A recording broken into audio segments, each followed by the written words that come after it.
శ్రీకాకుళం జిల్లా కవిటి మండలంలో ధాన్యం కొనుగోలు కేంద్రాన్ని ప్రభుత్వ వైపు స్థానిక శాసనసభ్యులు డాక్టర్ బెదలాం అశోక్ బాబు సోమవారం ప్రారంభించారు.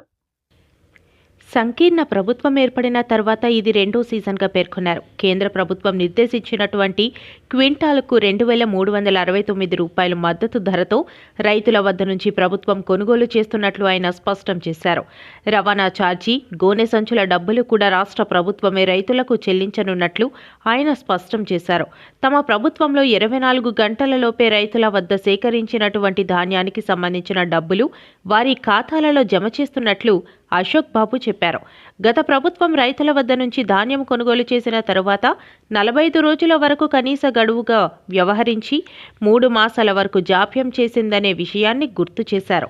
ధాన్యం కొనుగోలు విషయంలో కూడా స్థానిక రైస్ మిల్లులకు ట్రక్ షీట్లు ఇవ్వకుండా సుదూర ప్రాంతాలకు ధాన్యం తరలించి రైతులకు ఎన్నో ఇబ్బందులను గత ప్రభుత్వం చేసిందని విమర్శించారు.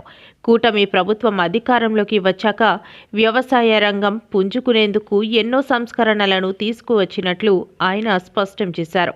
రానున్న 3 ఏళ్ల కాలంలో రైతాంగానికి మేలు కలిగే పలు విధానాలను రాష్ట్ర ప్రభుత్వం తీసుకొస్తున్నట్లు వెల్లడించారు.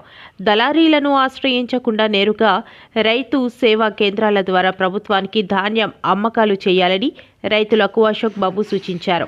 ఈ కార్యక్రమంలో వ్యవసాయ శాఖ అధికారిని పిరియా శ్రీదేవి, పిఏసిఎస్ అధ్యక్షులు ఎర్రబాసు, పొందల కృష్ణారావు, బార్ల చిన్నబాబు, బెందాళం రమేష్ బాబు, ప్రగడ మణిబాబు, సంతోష్ పట్నాయక్, మణిచంద్ర ప్రకాష్, బల్లెడ కృష్ణారావు, పూడి ప్రవీణ్ కుమార్, వజ్ర రంగారావు తదితరులు పాల్గొన్నారు.